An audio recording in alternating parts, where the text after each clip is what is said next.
नाम के एक गांव में एक छोटा सा परिवार रहता था, जिसमें सविता अपने दो बेटे मानव और जिगर के साथ रहती थी।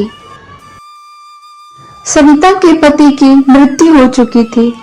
पति की अचानक मृत्यु के बाद घर का पूरा भार सविता पर ही आ गया था। दोनों बेटों की परवरिश और पढ़ाई लिखाई में ही सविता का सारा जीवन निकल गया।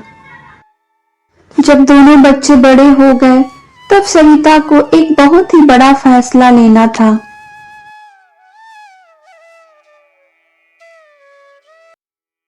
अरे सविता बहन, तुम यहाँ? अरे श्रीधर भाई, आप तो जानते ही हैं ना, मैंने मेरे दोनों बच्चों को बहुत ही मुश्किल से पढ़ाया लिखाया और पाला है।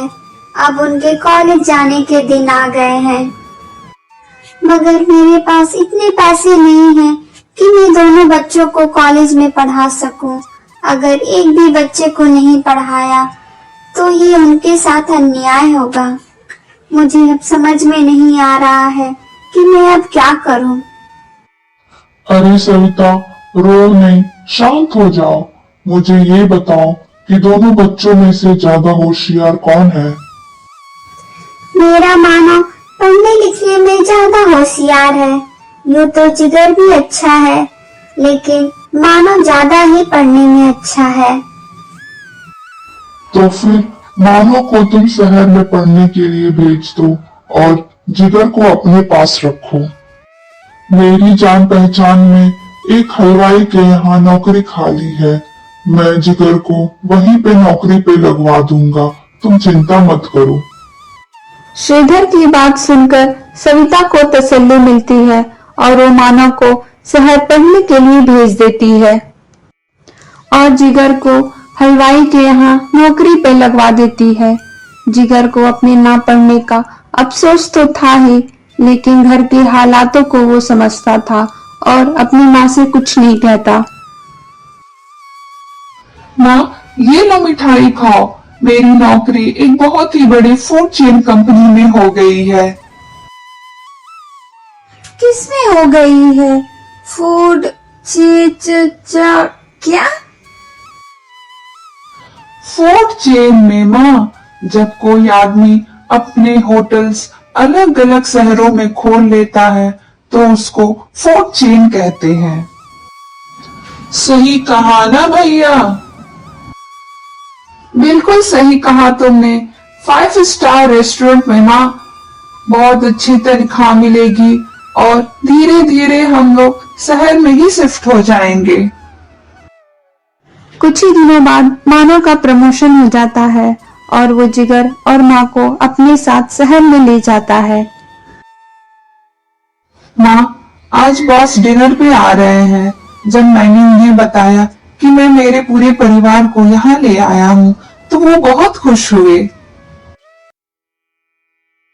अच्छा, ये तो बहुत ही अच्छी बात है। बुला ले उन्हें, हम भी तो मिले तेरे बॉस से। पर माँ, तुम तो बीमार रहती हो, फिर खाना कौन बनाएगा? तुम चिंता मत करो भैया, खाना मैं बनाऊंगा। जब तुम पढ़ाई कर रहे थे तब मैंने हरिया हलवाई के यहाँ बहुत कुछ सीख लिया। तुम देखना, मैं ऐसा खाना बनाऊंगा कि वो खाने के साथ उंगलियां भी चटकर जाएंगे। तो एक बात ध्यान में रखना जिगर, बॉस 5 स्टार होटल के मालिक है, तो खाना उसी के हिसाब से होना चाहिए। आप इसकी बिल्कुल भी टेंशन ना लो भैया। आप देखना, खाना खाते ही आपकी डबल प्रमोशन पक्की हो जाएगी। जिगर की बातें सुनकर सभी खिलखिलाकर हंस पड़े। अगले दिन मन लगाकर जिगर खूब स्वादिष्ट भोजन बनाता है।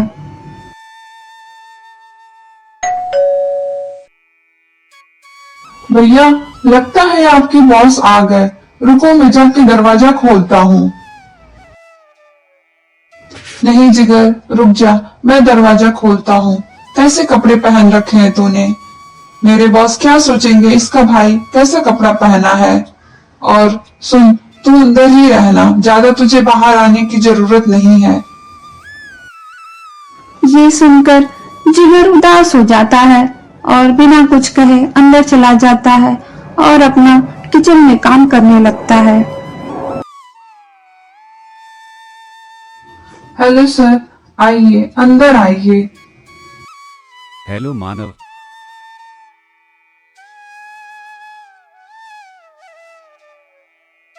मानव, तुम्हारी माँ कहाँ है?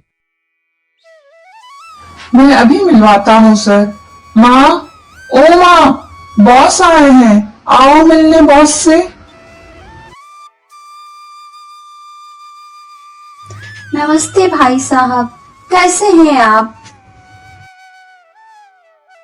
यहाँ मानव, उसकी माँ और बॉस आपस में बातें करने में लगे हुए थे और उधर मानव खाने की तैयारी में लगा हुआ था।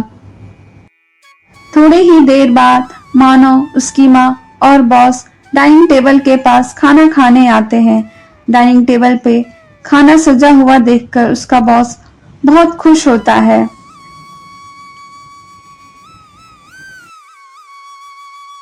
एक तरफ स्पून, एक तरफ फॉर्क, नैपकिन, सब कुछ एकदम परफेक्ट लगा हुआ है टेबल पे।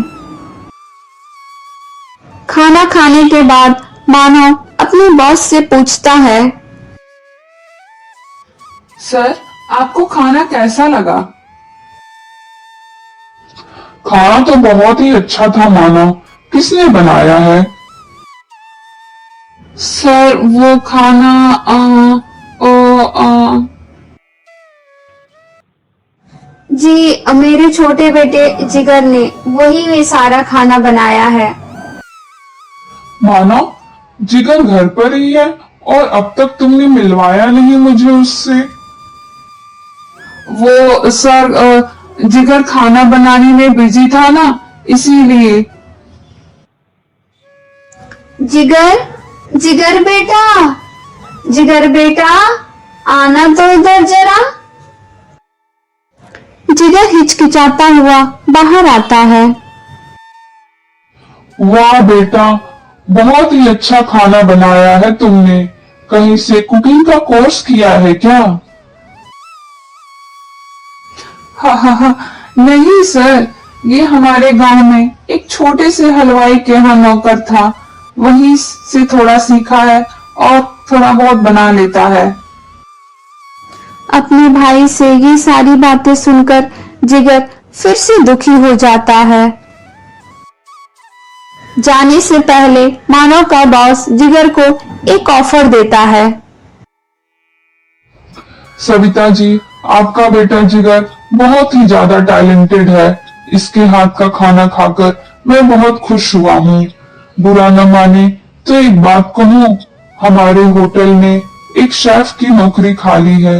मैं चाहता हूँ कि जिगर वहाँ पे हेड शेफ की नौकरी ज्वाइन कर ले। बट सर, जिगर की इसमें कोई फॉर्मल डिग्री नहीं है, वो तो बस थोड़ा ऐसे ही कुकिंग कर लेता है। मानो, ये तुम्हारी टेंशन नहीं है। मेरे लिए खाने का स्वाद एक नंबर होना चाहिए। जिगर बेटा, तुम एक काम करो, कल मानव के साथ ऑफिस आ जाना और वहां पे एक डिश बनाकर सबको खिलाना। ये बात सुनकर जिगर बहुत खुश हो जाता है, लेकिन मानव को ये बात अच्छी नहीं लगती है। अगले दिन जिगर होटल पहुंचकर अपनी एक डिश बनाता है। ये लीजिए सर, मैंने बनाया है दाल बाटी चूरमा विथ इटालियन ट्विस्ट।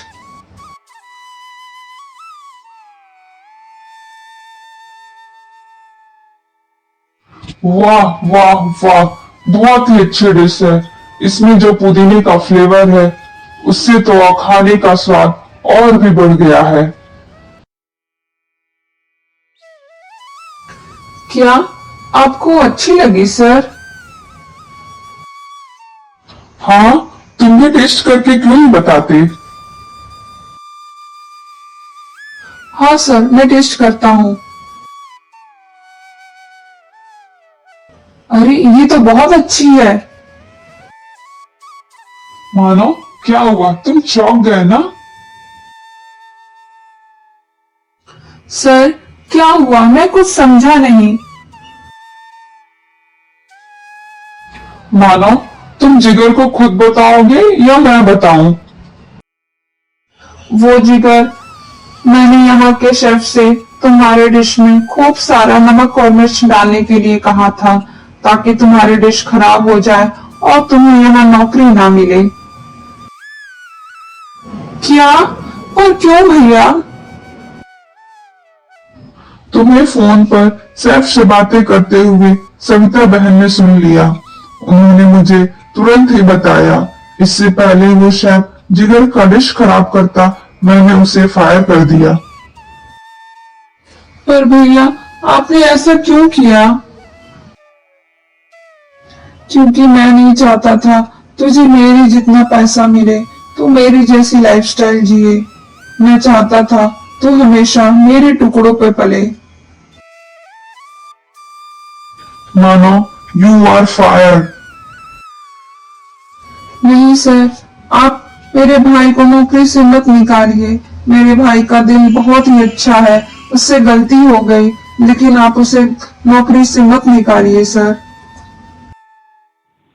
देखा मानो, तुमने जिगर के साथ इतना कुछ किया, फिर भी इसने तुम्हें माफ कर दिया है। I am sorry sir. मेरे भाई जिगर, मुझे माफ कर दो, प्लीज मुझे माफ कर दो मेरे भाई। मानव को अपनी गलती का एहसास हो जाता है और वो दोनों फिर से हंसी खुशी रहने लगते हैं।